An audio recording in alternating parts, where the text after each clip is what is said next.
হ্যাঁ, সবাইকে স্বাগত আজকের ক্লাসে। তো আমরা গতদিনের যে আলোচনা করেছিলাম সেখান থেকে আমি আবার শুরু করছি। তো আমরা গতদিন দেখো কোন চ্যাপ্টারটা শুরু করেছিলাম, আমরা একচল ও একঘাত বিশিষ্ট সমীকরণ গঠন এবং সমাধান এগুলির উপরে, এই চ্যাপ্টারের উপরে বেস করে আমরা গতদিন অনেকগুলো অঙ্ক করিয়ে তোমাদের দেখিয়েছিলাম এবং বলেছিলাম এই অঙ্কগুলি তোমরা আবার বাড়িতে দেখতে। তবুও আমি একটু আবার রিক্যাপ দিয়ে দিচ্ছি, তোমরা যারা গতদিন দেখতে পারোনি ক্লাসটা বা কোনো কারণে ভুলে গেছো তাদের জন্য আমি আবার একটু বলছি। একচল বিশিষ্ট বা একঘাত বিশিষ্ট সমীকরণ যেটা চ্যাপ্টার, তার সাধারণ সমীকরণটা কি আমি একটু বলে দিই। সাধারণ সমীকরণটা হচ্ছে A X plus B equals to কি 0, আর এ অবশ্যই নট ইজিক্যালস টু 0।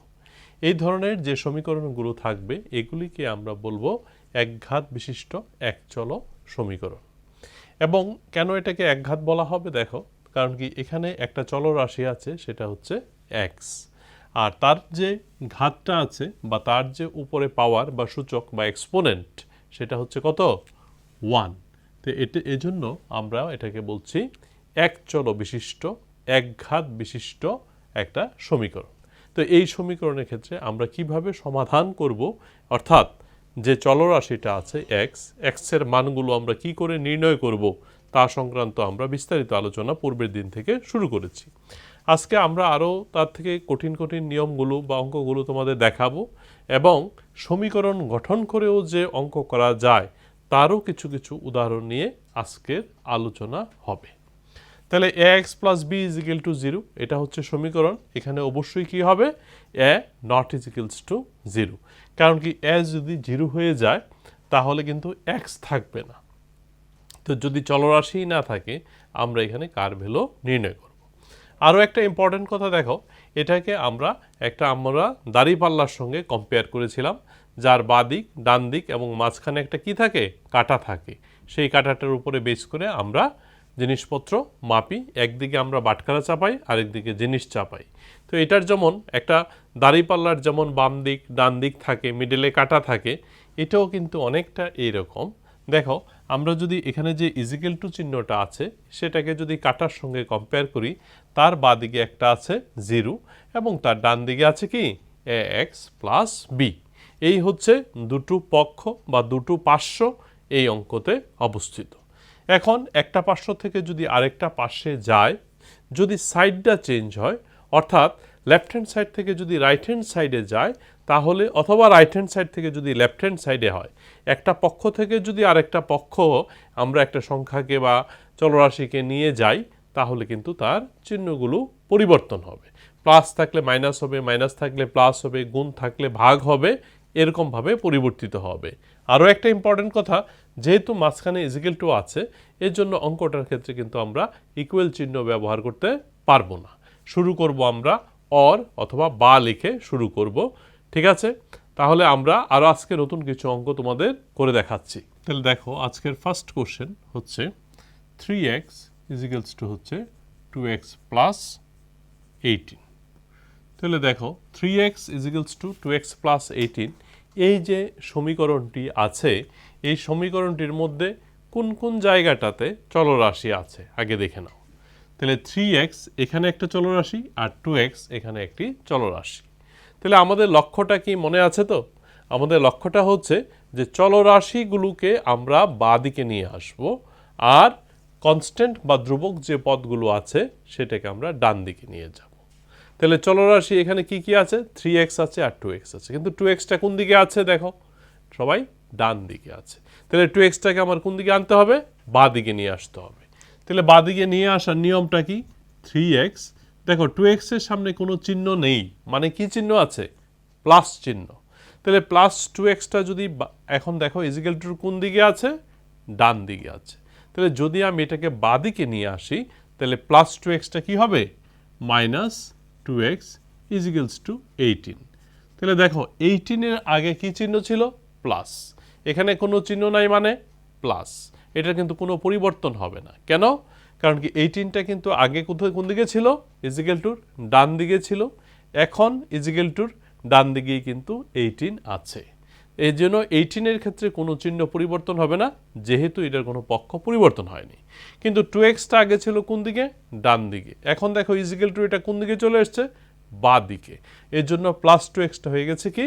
Minus 2x। অর্থাৎ তাহলে 3x মাইনাস 2x ইজিক্যালস টু কত? 18। তাহলে আমরা x-এর মানটা পেয়ে গেলাম 18। আরেকটা জিনিস আমি গতদিন করে দেখেছিলাম যে আমরা যে এই সমাধান করে মানটা যে নির্ণয় করেছি, এই মানটা বা আমি যে অঙ্কটা করেছি এটা কি কারেক্ট না কারেক্ট না, এটা কিন্তু আমাদের আনসার দেখার দরকার নেই, আমরা নিজেরাই এটা যাচাই করে নিতে পারি। কিভাবে যাচাই করব? চলো, এটার জন্য আমরা এই যে বাম পক্ষ এটা হচ্ছে লেফট হ্যান্ড আর এটা কি রাইট হ্যান্ড, তাহলে এটা হচ্ছে লেফট হ্যান্ড সাইড, এটা হচ্ছে রাইট হ্যান্ড সাইড। এই লেফট হ্যান্ড সাইড এবং রাইট হ্যান্ড সাইডে আমরা এক্সের ভ্যালুটাকে পুট করব। তারপরে আমরা বুঝতে পারবো যদি দুনো দিকে সমান হয় তাহলে আমরা বুঝতে পারবো যে আমরা যে সমাধানটা করেছি এটা ঠিক আছে। তাহলে চলো আমরা করি। লেফট হ্যান্ড সাইড হচ্ছে 3x, তাহলে 3 ইন্টু কত? 18 ইজিক্যাল টু 54। আর রাইট হ্যান্ড সাইড কত? 2x plus 18 equal to 2 into 18 plus 18। তাহলে দেখো 36 প্লাস 18 ইজিক্যালস টু চলে আসলো 54। তাহলে আমি আবার একটু রিপিট করে দিচ্ছি। আমাদের লেফট হ্যান্ড সাইডে ছিল 3x, তাহলে 3x মানে 3 ইন্টু 18 ইজিক্যাল টু কত? 54। আর রাইট হ্যান্ড সাইডে কি আছে? 2x প্লাস 18, তাহলে 2 into 18 plus 18 36 plus 18 equals to কি? 54। তাহলে LHS ইজিক্যাল টু কি আসলো? RHS। এর মানে কি বুঝতে পেরেছো সবাই? এর মানে হচ্ছে এক্সের যে ভ্যালুটা আমরা নির্ণয় করেছি এটা আমাদের পারফেক্ট সলিউশন বা সমাধান হয়েছে। তাহলে আশা করি সবাই বুঝতে পেরেছো। আমরা আবার পরের অঙ্ক আরেকটা অঙ্ক নিয়ে আলোচনা করছি। দেখো কোশ্চেন নাম্বার 2 সবাই, 8x plus 4 equals to 3 into x minus 1 plus 7। তাহলে এই হচ্ছে আরেকটা অঙ্ক আমি নিয়েছি তার থেকে। এই ধরনের অঙ্কগুলি যদি পরীক্ষাতে আসে তোমাদের, তাহলে অন্তত 2 মার্কস বা 3 মার্কসের কোশ্চেন হিসেবে পরীক্ষায় আসতে পারে। তাহলে চলো আমরা প্রথমে বাঁ দিক আর ডান দিকটাকে আগে চিনে নেই ভালো করে। তাহলে বাঁ দিকে আছে আমাদের কোন জায়গাটা? এই জায়গাটা হচ্ছে আমাদের লেফট হ্যান্ড সাইড, আর এই দিকে যে পার্টটা আছে এটা হচ্ছে রাইট হ্যান্ড সাইড। আমাদের না লিখলেও হয়, তো তোমাদের যাতে কোনো অসুবিধা না হয় তার জন্য আমি আবার একটু লিখে দেখালাম। চলো এবার আমরা কি দিয়ে শুরু করব? আমরা বা দিয়ে অথবা অর লিখে শুরু করব। তাহলে 8x প্লাস 4 তো ঠিকই আছে, 3 দিয়ে আমরা মাল্টিপ্লিকেশনটা আগে সেরে নেব। তাহলে 3 দিয়ে যদি আমরা এক্সকে ইন্টু করি তাহলে হলো 3x মাইনাস 3 প্লাস 7। তাহলে দেখো পরবর্তী যে লাইনটা, এখানে 8x কোন দিকে আছে? বাঁ দিকে আছে। আর 3xটা কোন দিকে রয়ে গেল? ডান দিকে। তাহলে 3xটাকে আমার নিয়ে আসতে হবে বাঁ দিকে আনতে হবে। তাহলে 8x minus 3x equals to minus 3 plus 7। আর দেখো সবাই প্লাস 4টা বাঁ দিকে আছে, আমি যদি নিয়ে যাই তাহলে এটা চলে যাবে ডান দিকে। আমি আবার একটু বলে দিই, 8x লেফট সাইডে আছে ঠিকই আছে, 3xটা কোন দিকে আছে? ডান দিকে। আমি কোন দিকে নিয়ে এসেছি? বাঁ দিকে। এর জন্য প্লাস 3xটা হয়ে গেছে minus 3x। Next minus 3 plus 7 এটা তো ঠিকই আছে। আর এই যে প্লাস 4টা আছে এটা কিন্তু লেফটে ছিল, রাইটে হয়ে গেছে মাইনাস 4। এটা আমরা কি করেছি? পক্ষান্তর করেছি, অর্থাৎ একটা পক্ষ থেকে আমরা আরেকটা পক্ষতে নিয়ে গেছি। তাহলে এখন তোমরা দেখো, তাহলে 8x মাইনাস 3x হচ্ছে 5x, আর এদিকে কি আসছে সবাই দেখো? 0। কিভাবে 0?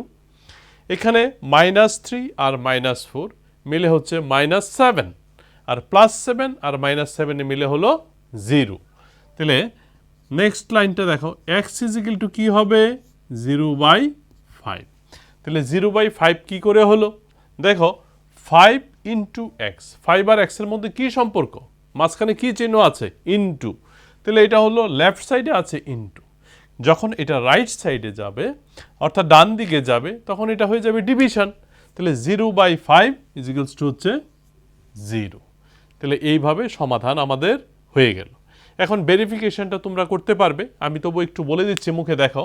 এক্সের ভ্যালু হচ্ছে 0, এই 0টা যদি আমরা লেফট হ্যান্ড সাইডে বসাই দেখো মনে মনে 8 ইন্টু 0 প্লাস 4, 8 ইন্টু 0 প্লাস 4 কত হয়? 8 ইন্টু 0 মানে 0 প্লাস 4 মানে 4। তাহলে বাঁ দিকের যে মানটা লেফট হ্যান্ড সাইডের ভ্যালুটা আমরা পেয়ে গেলাম 4। Then we have to find out the value of right hand side after putting x is equal to 0. তাহলে x is equal to 0 if we put তাহলে কত হয়? 0 minus 1 is equals to minus 1. Minus 1 into 3 minus 3. Minus 3 plus 7 is equals to plus 4. Then the value of left hand side and right hand side both are equal. That means our solution x is equal to 0 is correct. Let us go next problems and new problems. দেখো এবার আমি একটু অন্য ধরনের একটা problem নিলাম, এটা থেকে আরেকটু ডিফারেন্ট সিস্টেমস। এই যে অঙ্কটা আছে, তো এই অঙ্কটার মধ্যে প্রথমে আমাদের সেই আগের মতোই করতে হবে কি, বাঁ দিকটা আর ডান দিকটা যাতে আমাদের পরিষ্কার আইডিয়া থাকে। তাহলে এই জায়গাটা আমরা পেয়ে যাচ্ছি কি লেফট হ্যান্ড সাইড, আর এই জায়গাটা আমরা পেয়ে যাচ্ছি right hand side. Left hand right hand side পেয়ে গেলাম। নেক্সট আমাদের স্টেপটার নিয়মটা কি মনে আছে তো? আমরা এক্সের যে পার্টগুলো বা ভেরিয়েবলসের যে পার্টগুলো আছে সেটাকে আমরা একটা সাইডে নিয়ে আসব, লেফট হ্যান্ড সাইডে। দেখো প্রথমে আমি বাঁ দিয়ে শুরু করব। x/2 minus x/3 is equals two 1/4 plus 1/5। তাহলে এই যে স্টেপটা আমি করলাম এটা হচ্ছে পক্ষান্তর করা হলো। কি পক্ষান্তর? দেখো x/3 ছিল কোন দিকে? ডান দিকে। এখন আমি দেখো ইজিক্যাল টুর বাঁ দিকে নিয়ে এসেছি, মাইনাস x/3 হলো। আর 1/4 তো আগে রাইট সাইডে ছিল, রাইটেই আছে। আর মাইনাস 1/5টা আমাদের রাইট সাইডে চলে গিয়ে প্লাস 1/5 হয়ে গেছে। এখন এটাকে আমাদের নেক্সট কি স্টেপ করতে হবে? এখন আমরা এটাকে করব এলসিএম বা লসাগু করব। তো চলো করি। দেখো 3 আর 2 লসাগু হচ্ছে 6। তো 2 দিয়ে যদি আমরা 6কে ডিভাইড করি 3 ইন্টু এক্স হচ্ছে 3x। 3 দিয়ে এখানে 6কে ডিভাইড করলে হয় 2, তাহলে 2 ইন্টু এক্স হচ্ছে 2x। সিমিলারলি 4 আর 5, 4 আর 5-এর এলসিএম বা লসাগু হচ্ছে 20। তাহলে 20কে আমরা 4 দিয়ে ডিভাইড করব হয় কি 5। তাহলে 5 ইন্টু আছে 1, 5 1 যা 5, আর এদিকে হচ্ছে 4। তাহলে এইভাবে আমরা ফার্স্ট এলসিএম এর কাজটা কমপ্লিট করে নিলাম। তাহলে দেখো 3x মাইনাস 2x হলো কি x, তাহলে x/6, 5 প্লাস 4 9/20। এবার আমাদের লক্ষ্যটা কি মনে আছে তো? আমরা x এর ভ্যালুটাকে নির্ণয় করব। তাহলে x ইজ ইকুয়াল টু হচ্ছে 9/20, কিন্তু রাইট সাইডে আছে, এটা কিন্তু ঠিকই আছে। আর 6টা আমাদের কি ছিল? ডিভাইড ছিল। এই 6টা যখন আমরা রাইট সাইডে নিয়ে যাব, ডিভিশন থেকে হয়ে যাবে মাল্টিপ্লিকেশন। তাহলে ইন্টু হলো 6 ইজ ইকুয়ালস টু হচ্ছে 54/20। 54/20 এটাকে আমরা লিখতে পারি কাটাকাটি করে 27/10, তাহলে 2 হোল 7/10। এই হচ্ছে আমাদের এই ধরনের যদি অঙ্কগুলো আসে এইভাবে তোমরা করবে।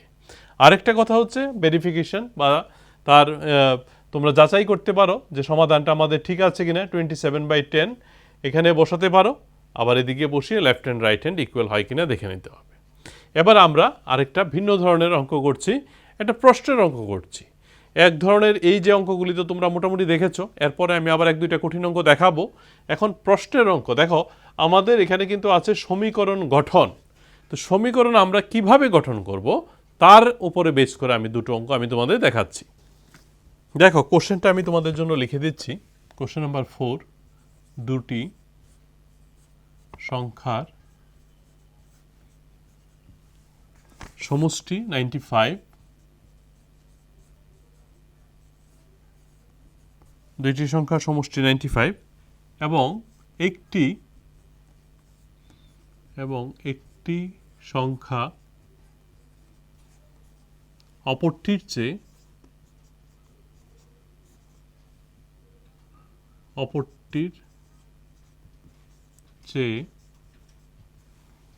15 বেশি হলে,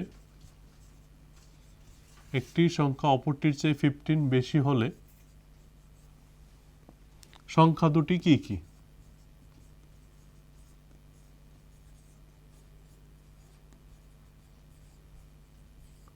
সংখ্যা দুটি কি কি? চলো এই কোশ্চেনটাকে আমরা একটু অ্যানালাইসিস করে দেখি যে আমরা কোশ্চেনটা যে লিখেছি এটার কিভাবে এটার সমীকরণটা গঠন করতে হবে এবং তারপর কিভাবে এটা সমাধান হবে। দুটি সংখ্যার সমষ্টি হচ্ছে 95, একটি সংখ্যা অপরটির চেয়ে 15 বেশি হলে বা 15 বেশি হলে সংখ্যা দুটো কি কি? তাহলে দেখো এখানে একটা ইম্পর্টেন্ট কথা হচ্ছে দুটি সংখ্যা, আমি আন্ডারলাইন করে দিচ্ছি মেন লাইনগুলিকে।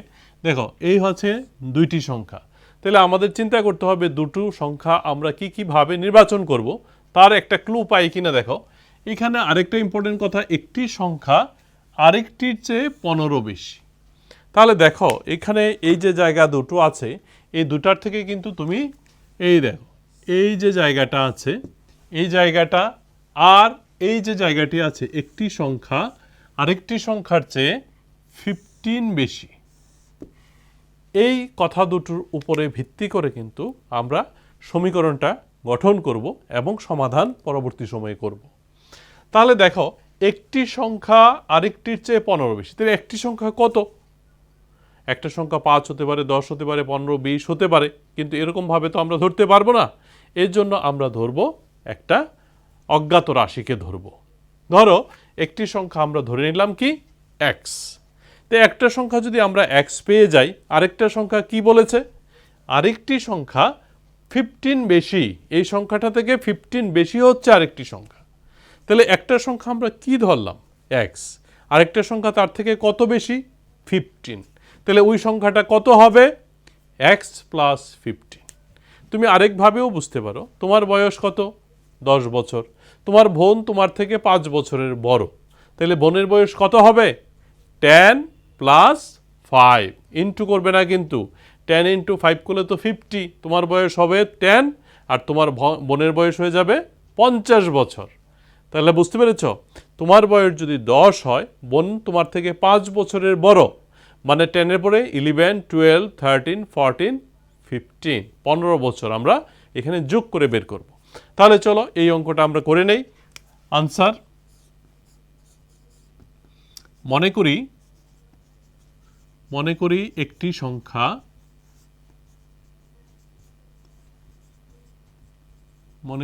সংখ্যা হচ্ছে x, তাহলে অপর সংখ্যাটি কি এটার চেয়ে 15 বেশি, তাহলে অপর সংখ্যাটি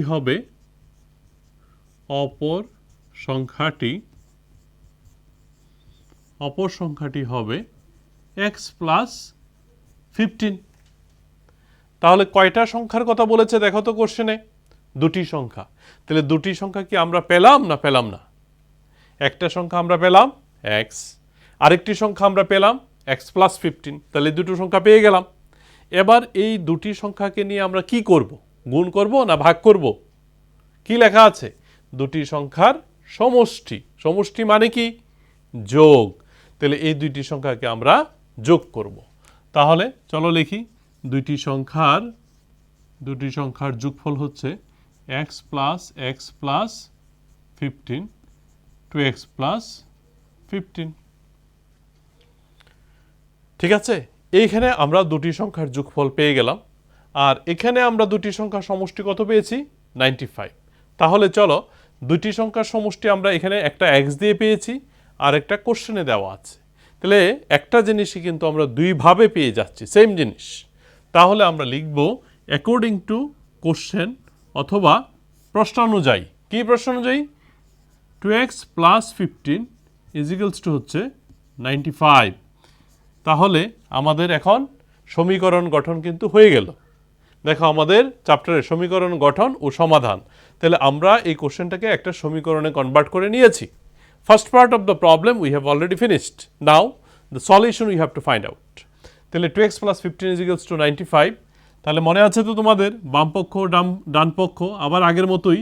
দেখো প্লাস 15 ইজিক্যাল টু এদিকে ছিল, এখন আমরা ওইদিকে নিয়ে যাব, তাহলে মাইনাস হয়ে যাবে। তাহলে 2x ইজিক্যালস টু কত 18, 80 x ইজিক্যালস টু হবে ডিভিশন হবে, যেহেতু এখানে মাল্টিপ্লিকেশন আছে, বাই টু কত 40। তাহলে x ইজিক্যালস টু হচ্ছে 40। তাহলে একটি সংখ্যা আমরা কত পেয়ে গেলাম 40 পেয়ে গেলাম। তাহলে অপর সংখ্যাটা কত হবে? দেখো একটি সংখ্যা আমরা x ধরেছিলাম, আরেকটি ধরেছিলাম এক্স প্লাস 15, তাহলে এক্সের মান আমরা পেয়ে গেলাম 40, অপর সংখ্যাটা হবে 40 প্লাস 15, তাহলে হবে 55। তাহলে চলো এক্স প্লাস 15 আমরা বের করে নেই। 40 প্লাস 15 ইকুয়াল টু হচ্ছে 55। তাহলে আমাদের আনসার কি লিখতে হবে? আনসার হচ্ছে সংখ্যা দুটো হলো সংখ্যা দুটি হলো 40, 55। ঠিক আছে, আশা করি সবাই বুঝতে পেরেছ।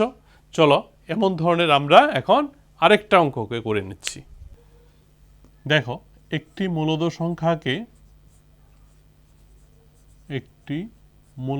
সংখ্যাকে 5/2 দিয়ে গুণ করে 5/2 দিয়ে গুণ করে গুণফলের সাথে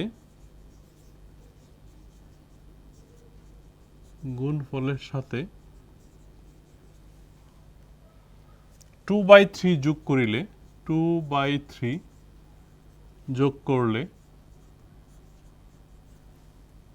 -7/12 পাওয়া যায়। -7/12 পাওয়া যায়। মূলদ সংখ্যাটি কত? মূলদ সংখ্যাটি কত? তাহলে কোশ্চেনটা আমরা আবার পড়ব, ভালো করে অ্যানালাইসিস করি, তারপরে আমরা করতে যাব।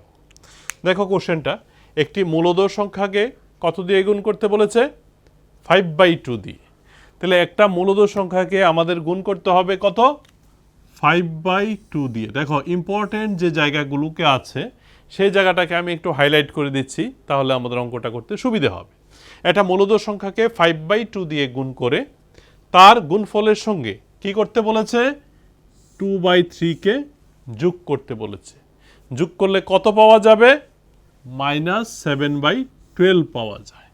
তবে বলেছে কি মূলদ সংখ্যাটি কত। তাহলে চলো আমরা কিভাবে সমাধান করি। একটা মূলদ সংখ্যাকে 5/2 দিয়ে গুণ করবে, তাহলে মূলদ সংখ্যাটা কি আমরা তো জানি না। তাহলে আমরা একটা অজ্ঞাত রাশিকে ধরে নেব যে সেই মূলদ সংখ্যাটা দিয়ে আমরা অঙ্কটা শুরু করব। তাহলে দেখো আনসার, ধরি একটি মূলদ সংখ্যা, ধরি একটি মূলদ সংখ্যা ইকুয়াল টু হচ্ছে এক্স। এবার এই সংখ্যাটাকে তুমি কি করবে? এই মূলদ সংখ্যাকে 5/2 দিয়ে গুণ করে, এই সংখ্যাটাকে আমরা কি দিয়ে গুণ করব? 5/2 দিয়ে। তাহলে সংখ্যাটা কি দাঁড়ায়? তাহলে দেখো, অ্যাকর্ডিং টু কোশ্চেন, চলো আমরা সমীকরণটা বানিয়ে নিই। এক্সকে কি দিয়ে গুণ করব? 5/2 দিয়ে গুণ করব। তাহলে এক্সকে 5/2 দিয়ে গুণ করলে এটা হচ্ছে গুণফল। তার সঙ্গে কি যোগ করতে বলেছে? গুণফলের সাথে 2/3 যোগ করলে, তাহলে এটার সঙ্গে আমি কি যোগ করব? 2/3 যোগ করলে 7/12 পাওয়া যায়।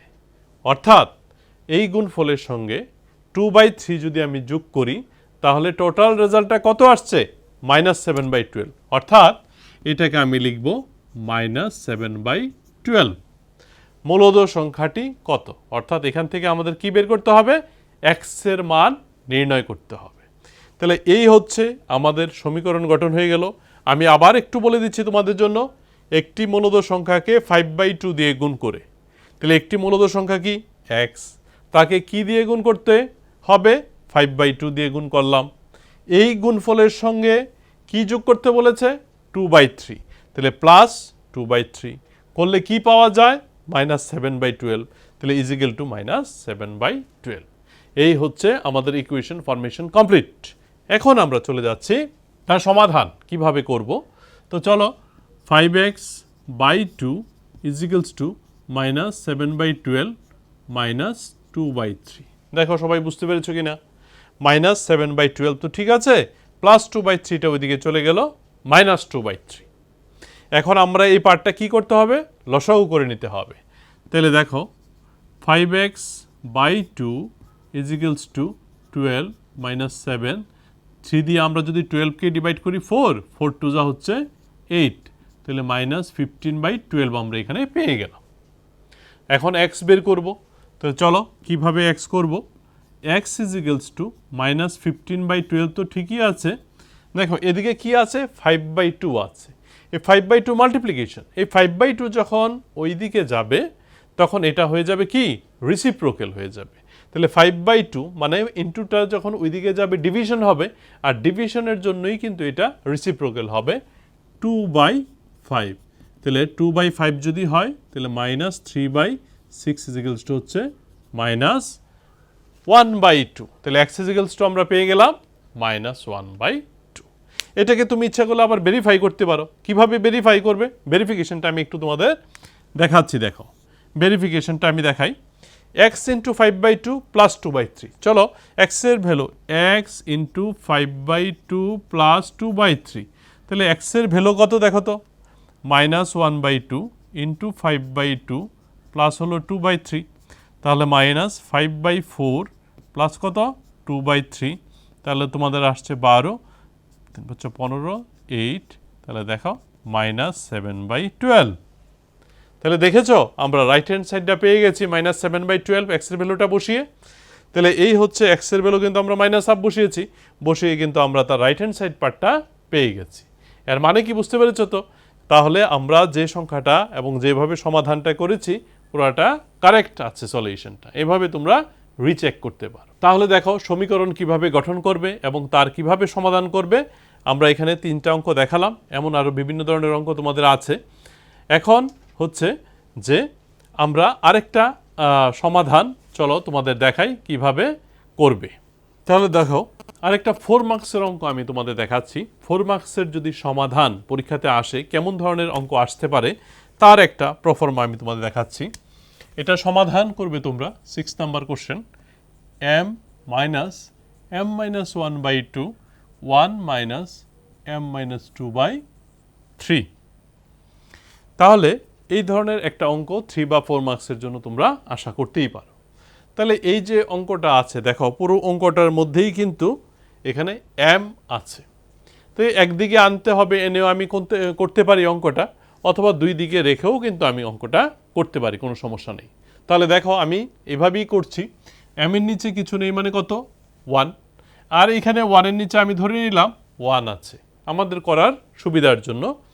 তাহলে দেখো এখানে 1 আর 2 এর লসাগু কি হবে 2, তাহলে এই হচ্ছে 2, 1 দিয়ে 2কে যদি তোমরা ডিভাইড করো তাহলে হলো 2, তাহলে 2m হবে মাইনাস 2 দিয়ে 2কে ডিভাইড করলে 1, 1 ইন্টু হচ্ছে m-1 ইজিক্যালস টু 3 ইন্টু মাইনাস এখানে হবে 1 m-2। যারা বুঝতে পারোনি আমি আবার একটু রিক্যাপ দিয়ে দিচ্ছি তোমাদের জন্য। 1 আর 2 এর লসাগুটা হচ্ছে তোমাদের 2, 1 দিয়ে যদি তোমরা 2কে ডিভাইড করো তাহলে হয় 2, আর 2 ইন্টু m হলো 2m। পরবর্তী 2 দিয়ে যদি আমরা 2কে ডিভাইড করি কত হয় 1, তাহলে 1 ইন্টু m-1 আমরা এইভাবে লিখব। নেক্সট 1 আর 3 এর লসাগু হচ্ছে 3, 1 দিয়ে যদি আমরা 3কে ডিভাইড করি হয় 3, আর 3 ইন্টু 1 হচ্ছে 3। নেক্সট 3 দিয়ে 3কে ডিভাইড করলে কত হয় 1, তাহলে 1 ইন্টু m-2 হচ্ছে m-2। এবার পরবর্তী স্টেপ, চলো আমরা এখানে যে ব্র্যাকেটের ব্যাপারটা আছে এটাকে আমরা এখন উইথড্র করব, তুললে কি হয় দেখো তার পরিবর্তনটা 2m - m প্লাস 1 হয়ে যাবে। কিন্তু দেখো এই -1 ইন্টু m হচ্ছে -m, -1 -1 মিলে হচ্ছে +1, এদিকে হচ্ছে 3 - m প্লাস 2 বাই হচ্ছে 3। এবার যেগুলিকে আমরা যোগ বিয়োগ করতে পারি লাইক টার্মসগুলোকে, ওই কাজটা আমরা সেরে অঙ্কটাকে ছোট করে নেই। দেখো 2m - m হচ্ছে m প্লাস 1 বাই 2, আর এখানে হচ্ছে 5 - m বাই হচ্ছে 3। পরবর্তী সময়কে আমরা কি করব জানো, আমরা এখন করব বজ্রগুণন করব বা ক্রস মাল্টিপ্লিকেশন। বজ্রগুণন আমরা গতদিন আলোচনা করেছিলাম, আবার দেখিয়ে দিচ্ছি দেখো তবু আমরা কিভাবে করব। দেখো 3 দিয়ে আমি একটু লিখে দিচ্ছি m প্লাস 1 2 ইন্টু 5 - m। বুঝতে পেরেছ? 3 ইন্টু এই যে কোনাকুনি মাল্টিপ্লিকেশন কিন্তু এইভাবে হচ্ছে কিন্তু জিনিসটা দেখো এই ক্রস মাল্টিপ্লিকেশন, এটা দিয়ে এই পার্টে যাবে আর 2 দিয়ে এভাবে যাবে। এই প্রসেসটাকে আমরা বলছি কি বজ্র গুণন। এই প্রসেসটার নাম হচ্ছে বজ্র গুণন করে পাই। বজ্র গুণন করে পাই। তাহলে আবার ক্রস মাল্টিপ্লিকেশন করার পর আমরা দেখো এখন কিন্তু গুণ করে নেব 3m প্লাস 3, এখানে হচ্ছে 10 মাইনাস হচ্ছে 2m, তারপরে কি হবে দেখো 3m মাইনাস 2m যদি এদিকে আসে প্লাস 2m 10 মাইনাস 3, তাহলে 5m ইজিক্যালস টু হচ্ছে কি 7। সুতরাং m ইজিক্যাল টু হচ্ছে 7/5। তাহলে আমরা কি m এর ভ্যালু পেয়ে গেলাম। আবার তোমরা আগের মতো ভেরিফাই করতে পারো। তাহলে এখানে একটা ইম্পর্টেন্ট কথা আমি তোমাদের বলে দিচ্ছি, যেখানে তোমরা সচরাচর সবসময়ই বেশিরভাগ স্টুডেন্টই এই জায়গাটাতে ভুল করে, আমি এই জায়গাটা তবু তোমাদের আবার একটু রিপিট করে দিচ্ছি। এই -1 দিয়ে যখন তোমরা m-1কে মাল্টিপ্লাই করবে তখন কিন্তু এই মাইনাসে মিলে কি হবে প্লাস। এই জায়গাটাতে কিন্তু অনেকেরই ভুল করে ফেলো। আবার এই মাইনাস দিয়ে আর এই মাইনাসে মাল্টিপ্লাই করে হয়ে গেছে কি প্লাস। এই কথাটা কিন্তু তোমরা খেয়াল রাখবে। ঠিক আছে, তাহলে আজকের যে নিয়মগুলি আমরা দেখালাম তোমরা এই অঙ্কগুলো বা এই নিয়মটা নিয়ে একটু চর্চা করবে। দেখা হবে আবার পরের ক্লাসে। টিল দেন সবাই বাই।